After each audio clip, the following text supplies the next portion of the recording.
Cette émission vous est offerte par le Fan Club Maurice Njoli, club éducatif et récréatif.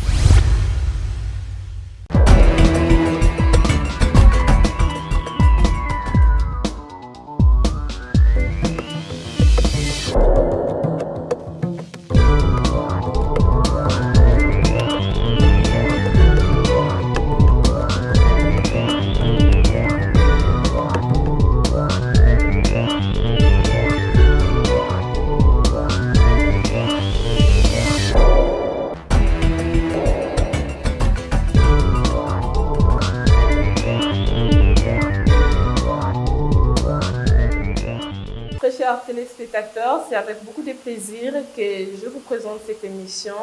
Vous avez la parole, une émission qui ajoute quelque chose dans nos savoirs, quelque chose peut-être que nous ignorons ou bien qu'on nous comprenne mal. Ici, dans cette émission, nous abordons des sujets de l'État, de notre pays.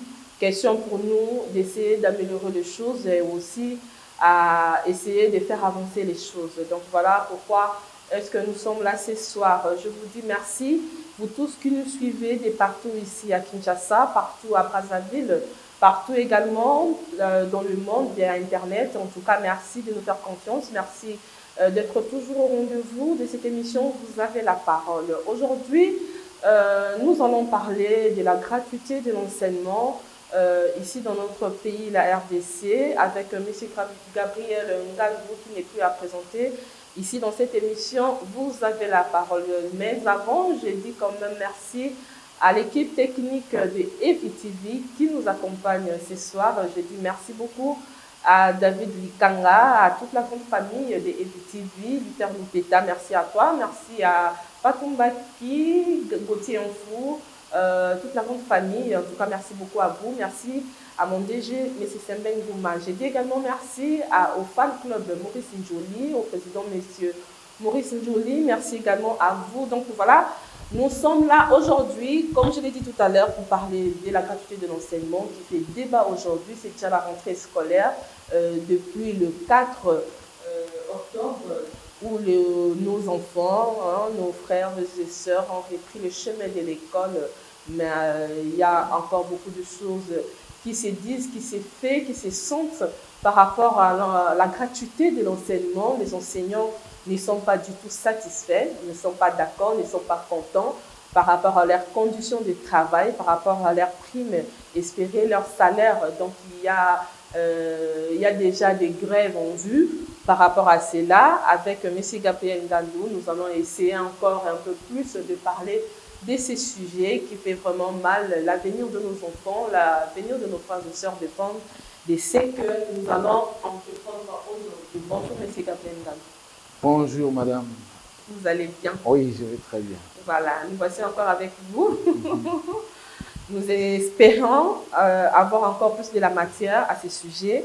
Ce soir, aujourd'hui, nous parlons de la gratuité de l'éducation comme un atout pour investir dans l'homme. Oui, madame. L'enseignement ou l'éducation primaire, c'est déjà la base de l'éducation en général pour chaque homme.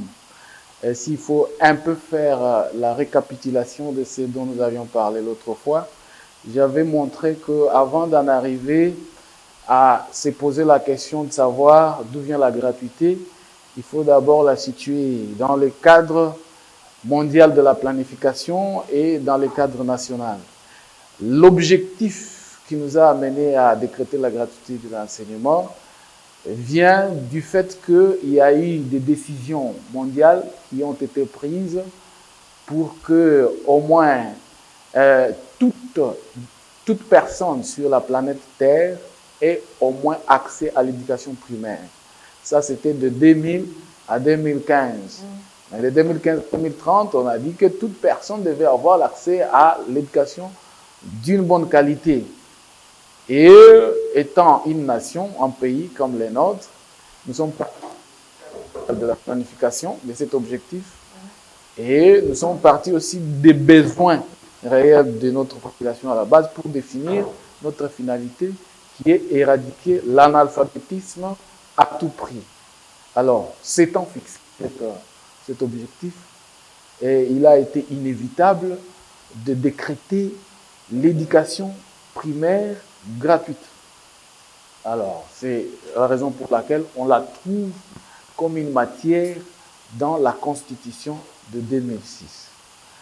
Et si elle a été décrétée déjà dans la Constitution, cela revient à dire qu'elle est aussi budgétisée.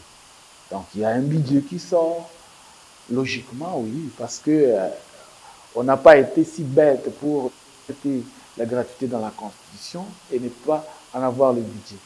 Et d'ailleurs, au-delà du budget, ceux qui ont fixé les objectifs dans les cadres, ils ont, par le biais des organisations non gouvernementales de développement, aussi appuyé cette gratuité par des dons. Vous avez des organismes comme UNICEF et les autres qui appuient par des dons. Alors, qu'est-ce qui fait qu'au Congo, on n'arrive toujours pas à étudier gratuitement? Un auditeur, je le remercie déjà en passant, de Brazzaville, qui a réagi à l'émission précédente, a confirmé qu'à Brazzaville, l'éducation est gratuite à l'école primaire, au Congo-Brazzaville, si je l'ai bien suivi. Qu'est-ce qui fait qu'au Congo, c'est impossible? C'est ça la question qu'on s'est posée. C'est déjà possible, mais en fait, il y a des difficultés rencontrées. Voilà. On est allé trop vite en besoin. Voilà, c'est à cela qu'on va répondre. La fois passée, je vous disais d'emblée que je reprochais au gouvernement, à la gouvernance de M. Félix Tshisekedi, le biais des procédures. Aujourd'hui, on va entrer en détail. Je parle d'abord d'un constat. Entre guillemets, il n'y a pas de retour possible.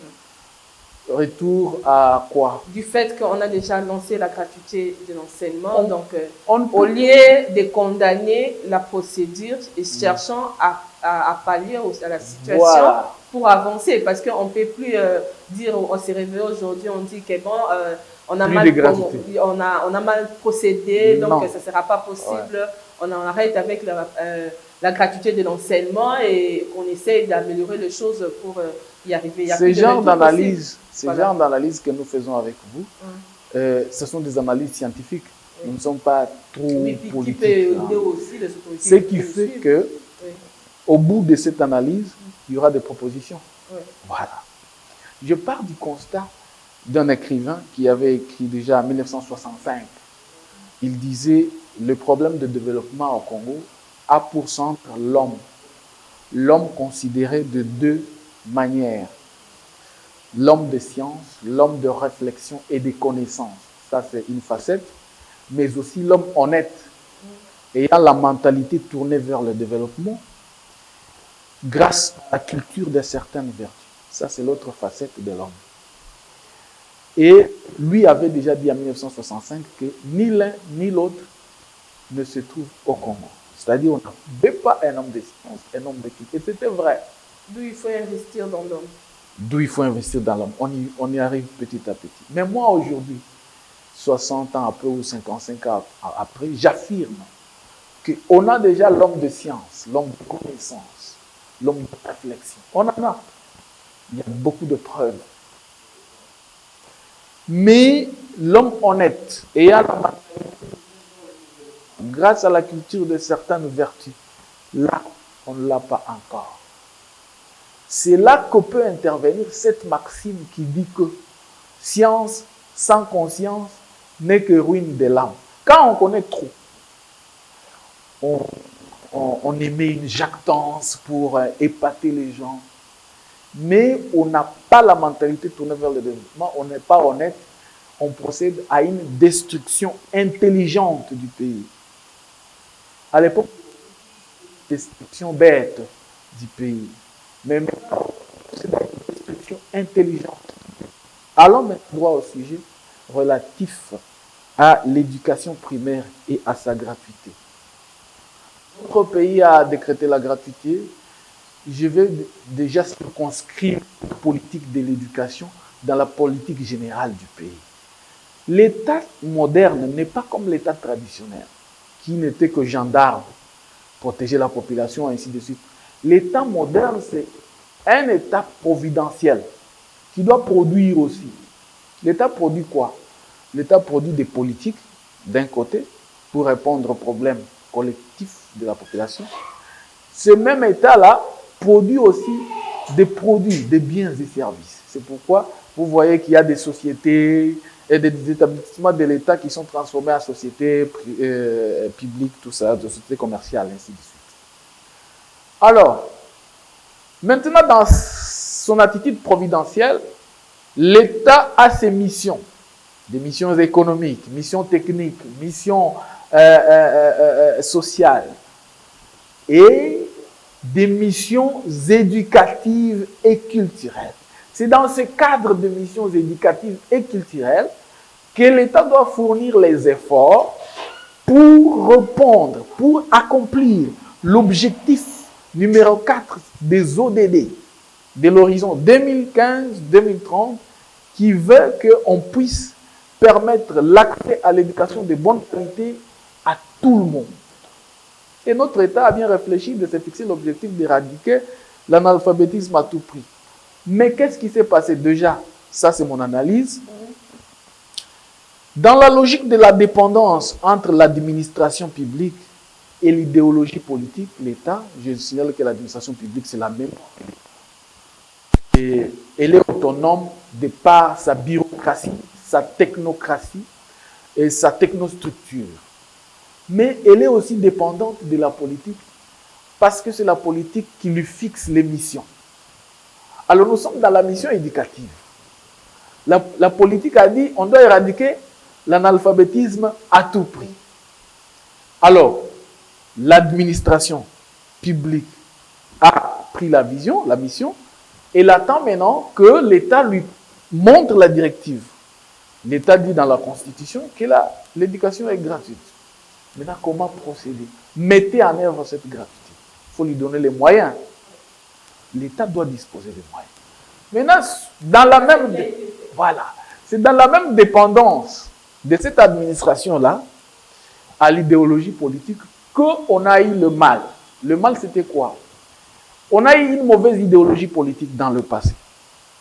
Une idéologie selon laquelle, comme je viens de dire, l'homme n'a pas été honnête. On a voulu, au lieu de renforcer ou de rendre effective la gratuité, on a voulu libéraliser le secteur pour se faire couvrir par les écoles privées, tout ça, sans contrôler. Et la conséquence est indescriptible. L'éducation est devenue plus chère qu'elle ne pouvait être si l'État pouvait garder la même conduite. Et donc, il faut quitter de cet état, rentrer maintenant dans la logique de l'honnêteté. C'est ça le travail du gouvernement actuel. Tout ce qu'on peut expliquer, j'ai suivi beaucoup d'émissions, et les fonds, on a donné les fonds, est-ce qu'il fallait commencer par ça ou par ceci? Ce sont des aspects techniques. Ce sont des aspects détaillés. Mais il faut d'abord voir l'aspect général des choses. Maintenant, ce gouvernement d'aujourd'hui a montré la bonne volonté de pouvoir amener les gens à cette mission. Entre parenthèses, je vais signaler quelque chose. L'organisation étatique au Congo a fait en sorte que le président de la République soit un leader. Il faut que le président de la République soit un leader. Un leader, c'est qui? Un leader, c'est celui qui incarne la vision, l'aspiration du peuple, la direction. Et c'est lui qui nous aide à y arriver. Mais le Premier ministre, toujours dans notre forme d'État, le Premier ministre doit être un manager. Un manager, c'est qui? C'est un technocrate qui doit prendre la vision du leader, la traduire dans des plans, des programmes, d'actions, ainsi de suite, et partager avec les ministres. Maintenant, le problème du Congo, je viens de dire qu'il n'y avait pas eu d'homme, donc il n'y avait pas de leader. Alors, pouvons-nous dire aujourd'hui que nous avons eu maintenant un leader qui peut nous amener quelque part? Pour moi, c'est hypothétique. Comment ça? Parce que j'y reproche déjà les gouvernants actuels la procédure. Je lui reproche la procédure. Puisqu'on nous en sommes déjà là, qu'est-ce qu'il faut faire? Ok, on va arriver dans les propositions. Parce qu'on n'est plus dans comment on doit faire, mais on doit... Qu'est-ce qu'on doit quelle procédure on doit faire pour commencer? Voilà. On n'en est plus là. Maintenant, on est déjà dans une situation, si on peut dire, chaotique. qu'est-ce qu'on doit faire? Ok. Parce que le problème est là. Elle est Comme vous réelle. voulez arriver déjà à l'affaire, j'ai amené ces livres expressement. L'auteur de ces livres est l'un des acteurs de ce cadre mondial de la planification. Il est au Canada. Il est au Canada, à Longueuil. Pour une école de base africaine Performance. performante. Le management, une batterie de stratégies de formation. Donc, pour une école de base africaine performante, le management. Alors, c'est lui mon coach principal dans l'écrit. Okay, Si vous regardez même la formulation du titre de son livre, pour une école de base performante, vous regardez la formulation du titre de mon livre, pour un changement au Congo-Kinshasa, tout ça. Voilà. Donc, c'est vraiment lui mon coach. Il est à Montréal.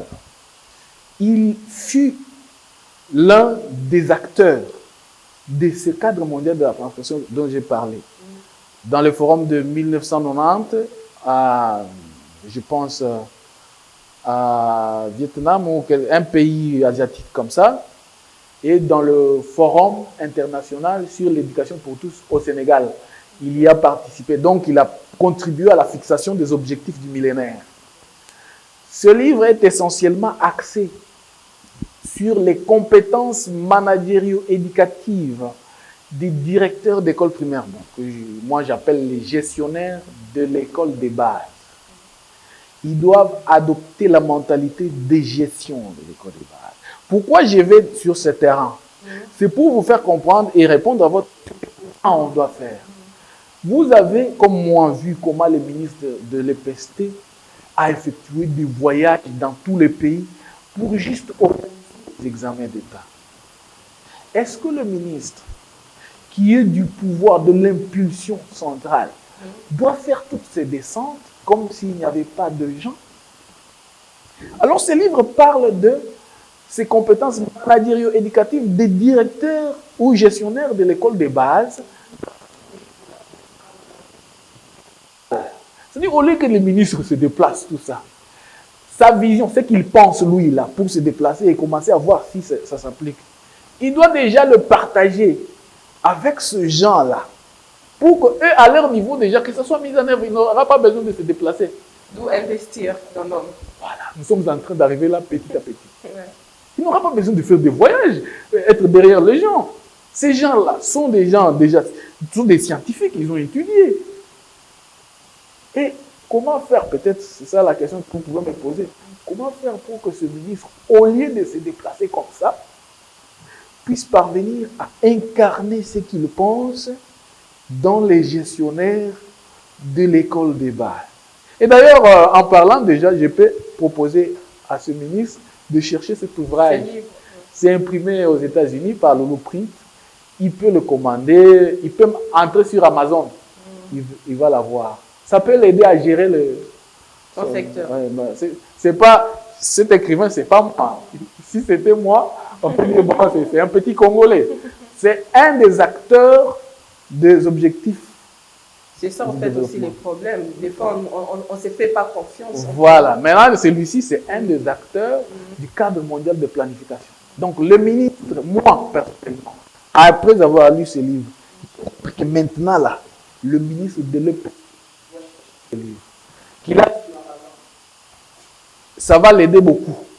Ça va vraiment l'aider pour matérialiser sa vision. Voilà, donc là, c'est un message adressé à monsieur Tony Mwabakazadi. Alors, s'il applique l'idéologie de ce livre, et je rappelle que le forum, c'est après le forum de 2000 que l'auteur a pris l'initiative de mettre au point ce livre, parce que lui-même était acteur dans ce forum.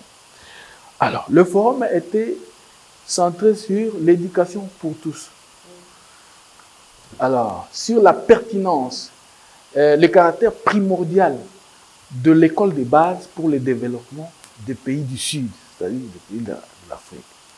Et en parlant des compétences managério-éducatives de gestionnaire de l'école des bases, l'auteur est en train d'insister sur la contribution de l'école des bases, de la technicité de ces gens dans la matérialisation ou dans la mise en œuvre des réformes éducatives. Maintenant, je parle des réformes. Toutes ces réformes que vous voyez, pour qu'on arrive à la gratuité, il faut faire ceci. Toutes ces réformes que le ministre a fait, c'est bien bon. Mais moi, comme l'auteur, parce que moi, j'interprète l'auteur à mon sens. Je parle à mon sens que c'est tout ce qu'il a décrit ici. C'est une contribution en la manière dont on doit investir dans l'homme. Et tout ce qu'on développe, c'est dans l'aspect technique. On est dans un ministère qui est une décentralisation verticale de l'action de l'État. Il doit...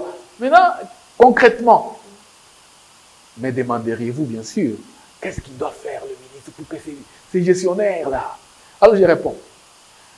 Quand Félix a pris le pouvoir, il y a des choses que j'apprécie de Félix, peut-être qu'il le faisait par un conseil ou bien par lui-même.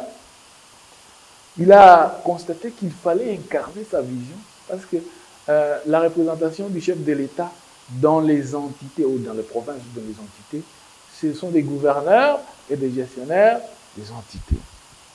Il a invité tous les gouverneurs. Il a fait une sorte de séminaire de mise en train. Un séminaire de mise en train, c'est un séminaire de partage de la vision. S'il était un réel leader, c'est-à-dire avec ce séminaire de mise en train, les gouverneurs incarneraient sa vision, on n'aurait pas de problème, on aurait démarré. Je ne dis pas qu'il n'est pas leader. Vous voyez. Parce qu'un leader est passionné par sa vision. Un leader qui prend un pays dans l'état où étaient les nôtres pour l'amener quelque part, dès qu'il voit un obstacle, il peut même tuer. C'est pourquoi tous les vrais leaders, vous les taxez comme des criminels, comme Vladimir Poutine. On les taxe des criminels, tout ça. Mais quand vous regardez, c'est ça un leader. Donc lui, il doit arriver là-bas. S'il te voit passer comme ça, il t'écrase. Paul Kagame, on les taxe d'un criminel, tout ça. Mais quand vous regardez, c'est un vrai leader. Tu passes devant lui, il t'écrase. Parce que ses yeux sont braqués sur la destination. Alors un leader, ce n'est pas celui qui il commence, après c'est peut-être il dit, bon, c'est pas moi, hein, vous voyez. J'ai fait des efforts. Voilà. Ça c'est pas leader. Bon, il y aura un débat dans les émissions prochaines sur qui est leader, le leadership au Congo. On va parler en profondeur de ça. Je ne dis pas que Félix n'est pas leader. Je suis en train vraiment de faire une analogie. Et donc, j'ai invité les ministres de l'Éducation d'entreprendre les activités de ce genre. Les temps qu'il a passé dans les vacances ici, c'était le temps d'inviter tous les gestionnaires des écoles, comme le président avait invité tous les gouverneurs. Faire avec un séminaire de mise en train, qui à la fois a deux aspects. L'aspect de la moralisation, c'est-à-dire faire appel à la conscience, à l'honnêteté, leur montrer les bien fondés de l'atteinte de la mission. Mais apparemment, je ne vous arrête pas, apparemment notre problème se situe plus aussi au niveau technique. Technique comment? Au niveau technique, les enseignants qui sont encore mal positionnés, on va y arriver. Les salles surpeuplées par les élèves, les salles de classe qui sont minimes, parce qu'avec la gratuité de l'enseignement, donc les écoles conventionnées, les écoles de l'État est surpeuplées. Donc tous ces mécanismes-là n'ont pas été tenus compte quand on a lancé cet aspect, on l'a touché la fois passée, de prévoir les écoles, tout ça. Mais après analyse, j'ai trouvé parce que si aujourd'hui, les enseignants refusent d'enseigner, ce n'est pas parce que de tout ce qu'on est en train de parler là, c'est sur plus l'aspect technique. Oui. Voilà. Je vais insister sur cet aspect managérial. D'abord, pour répondre à votre question, on a des problèmes techniques. Des problèmes techniques rentrent dans les cadres de moyens, de dispositifs. Donc, on n'a pas été préparé pour ça au moment où... Non, le pays ne manque pas les moyens, les dispositifs. Si vous rentrez dans la logique que je viens d'évoquer tout à l'heure, qu'un leader doit avoir une direction, il doit la partager avec les gens. Si on n'a pas de direction, on n'a pas de leader, on peut avoir les moyens et les gaspiller. J'affirme que le gaspillage qu'il y a eu avant, les détournements, on prend l'argent, le budget détourné, tout ça, c'est parce qu'il n'y avait pas de leader, il n'y avait pas de vision, on n'avait pas de direction. Et donc on a l'argent, tout ça. Comme on n'a pas où aller, on n'incarne rien.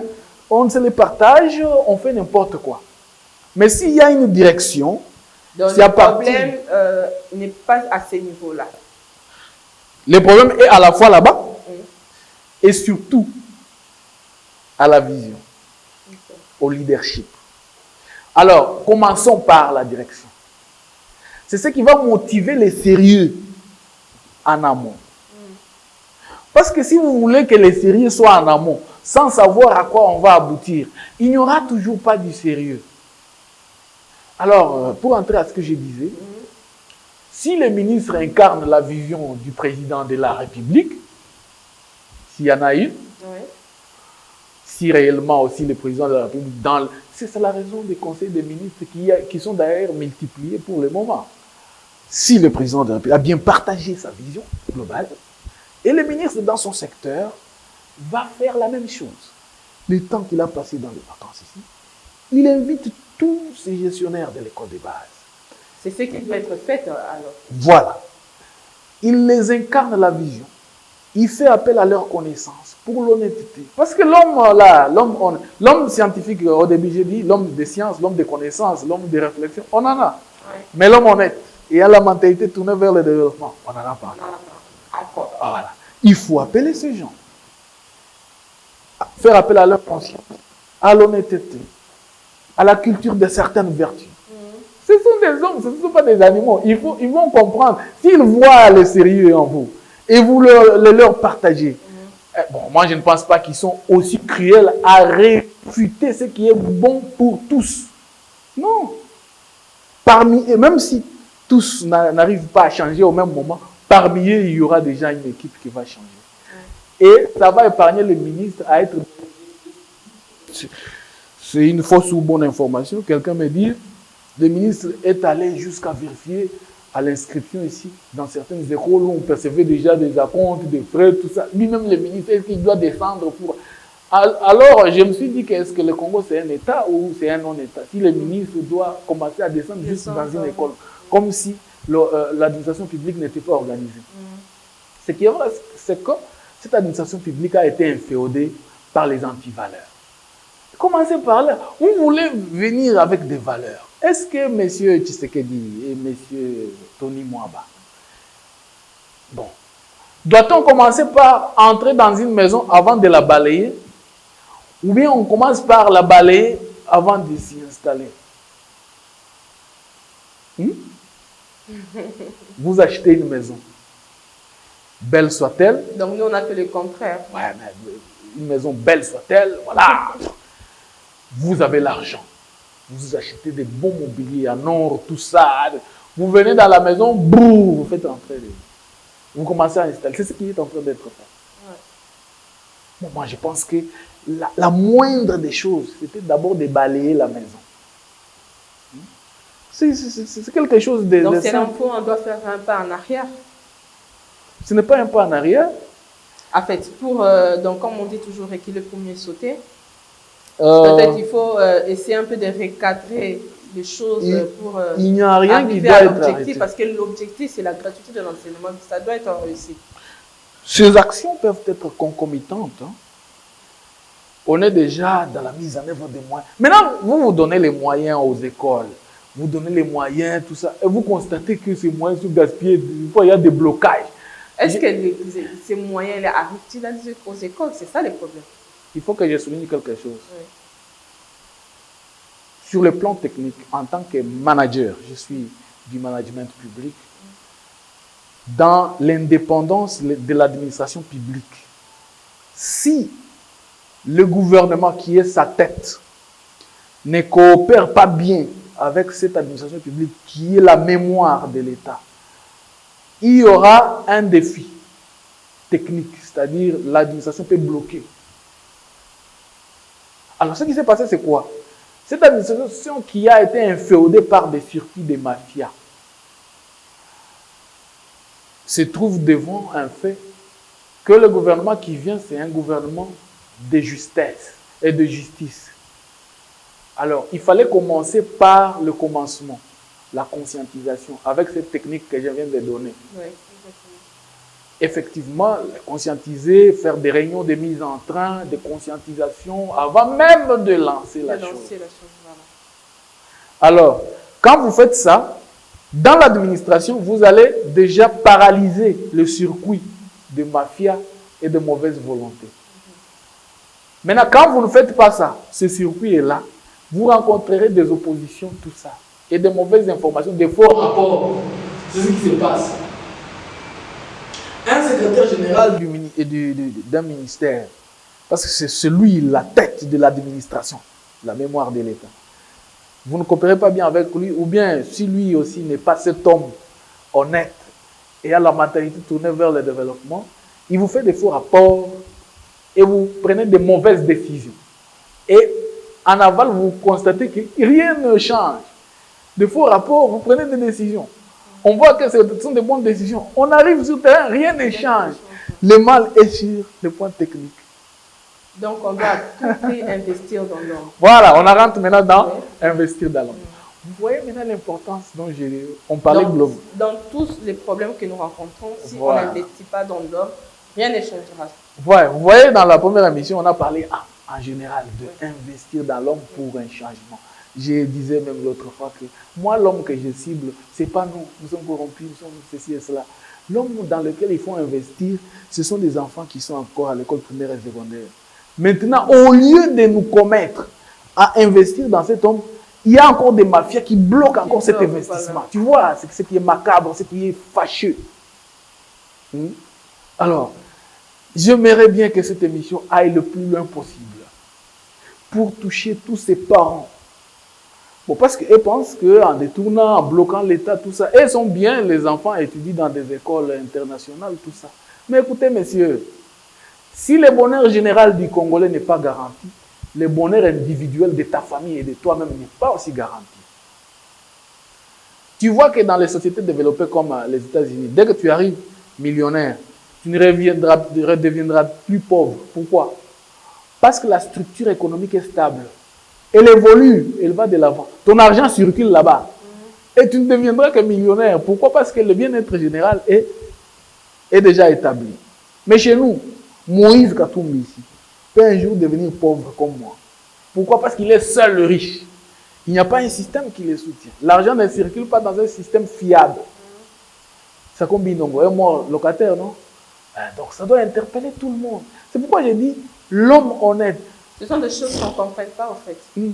L'homme honnête, si aujourd'hui vous sabotez le système éducatif, ok, ça va. Vous croyez que cette opulence dans laquelle vous vivez, vos enfants vont y vivre. Ok, bon, on ne sait pas. Mais il deviendra un phénomène qui va faire que vos enfants deviennent aussi comme nous. Il faut aussi envoyer les enfants dans les mêmes écoles où nous envoyons nos enfants. Vous allez maintenant voir que votre descendance va aussi subir l'impact de la mauvaise gestion du système éducatif. Voilà, donc c'est désolant, mais on doit plus y arriver, on le dit toujours, nous devons travailler tous. Oui.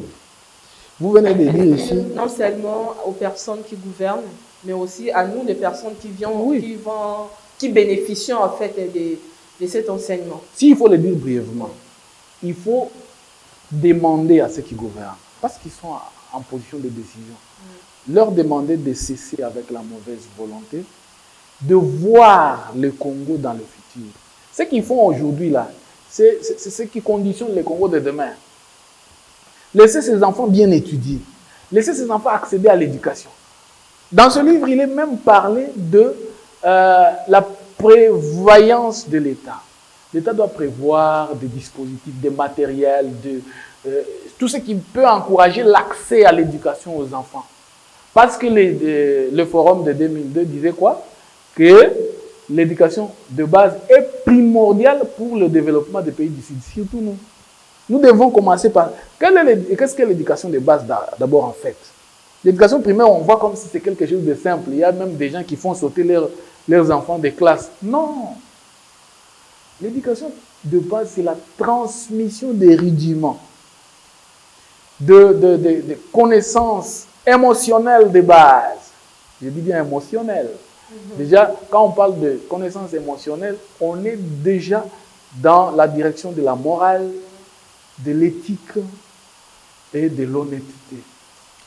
Voilà, donc il y a vraiment beaucoup à dire, beaucoup à toucher par rapport à ces secteurs, qu'on ne va pas en finir aujourd'hui jusqu'à ce que nous puissions avoir des résultats quand même fiables, des résultats qu'on peut palper par rapport à ces secteurs, parce que nos enfants en ont besoin, nos enseignants également ont besoin d'être soutenus pour bien transmettre également leur savoir à nos enfants qui sont... Il y a un élément que j'ai oublié, oui.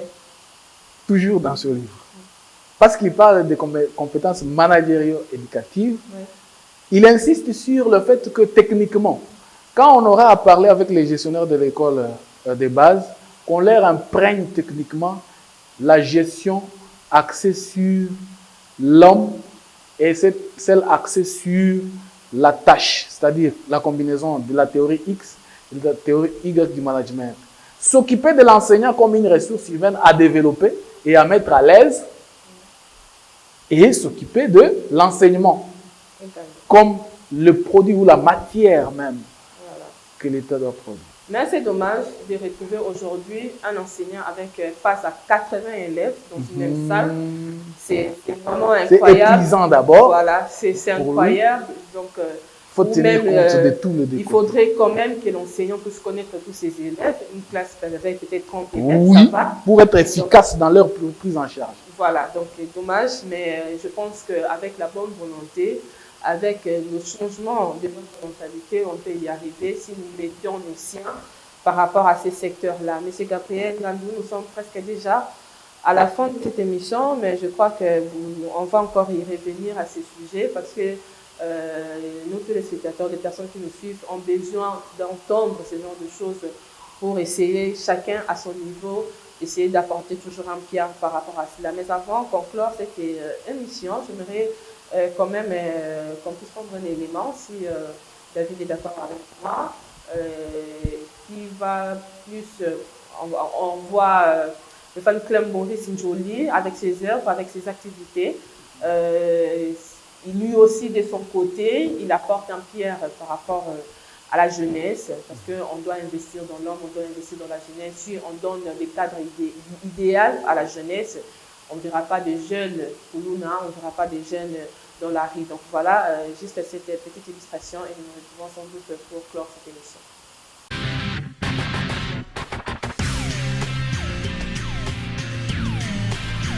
Au Congo, moi j'ai pour modèle Papa Bemba Saolona, qui était pour moi un modèle, et j'ai vu comment est-ce qu'il agissait dans ses affaires. Monsieur Kindwelo, un homme d'affaires aussi. Dokolo, malheureusement, nous a quittés beaucoup trop tôt, mais c'était un modèle. J'ai également Papa Ndombassi, Georges, un modèle, bien sûr. Nous en avons plusieurs ici. La vision réunit les jeunes ici à Kinshasa et en RDC, n'est-ce pas, à pouvoir retrouver un cadre qui leur permet de s'instruire, n'est-ce pas, d'une part, et de l'autre côté de se distraire. Pour le faire court, ils vont se retrouver dans leur commune, dans un environnement qui leur permet d'avoir plusieurs activités réunies ensemble, et ça va leur permettre absolument maintenant, là, à ce moment-là, de se connaître d'abord, d'évoluer dans leur club. Le fan club Maurice Njoli a plusieurs départements et les techniciens de l'informatique de tous les domaines vont se mettre ensemble pour voir dans quelle mesure nous allons réussir ce projet qui va à la fois être très informatique, qui va réunir beaucoup d'éléments d'informatique, beaucoup d'éléments de communication et les autres aspects. Mais notre but à nous, c'est surtout l'éducation de la masse congolaise. Les jeunes ont besoin qu'on les éduque, ils veulent apprendre beaucoup de choses. Et voilà, donc c'est ça. Nous sommes multisectoriels. Okay, nous allons œuvrer dans l'informatique, c'est-à-dire dans tous les embranchements de l'informatique, qui est la programmation, le réseau, le PC Repair. Nous allons également aller dans l'agriculture intensive. Nous allons aller dans les services et dans le showbiz. nous pencherons également dans les minerais.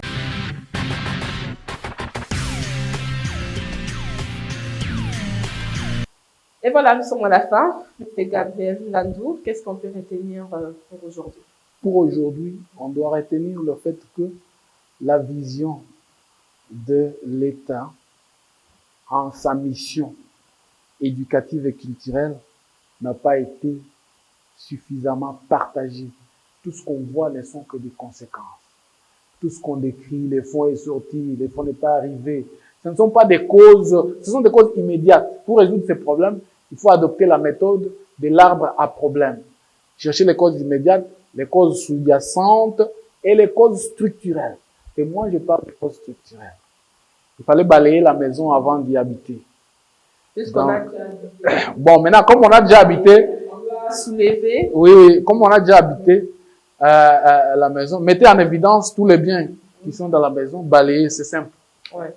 Donc, C'est faisable. ça peut se faire au même moment que le ministre Tony Mwaba initie des actions de sensibilisation.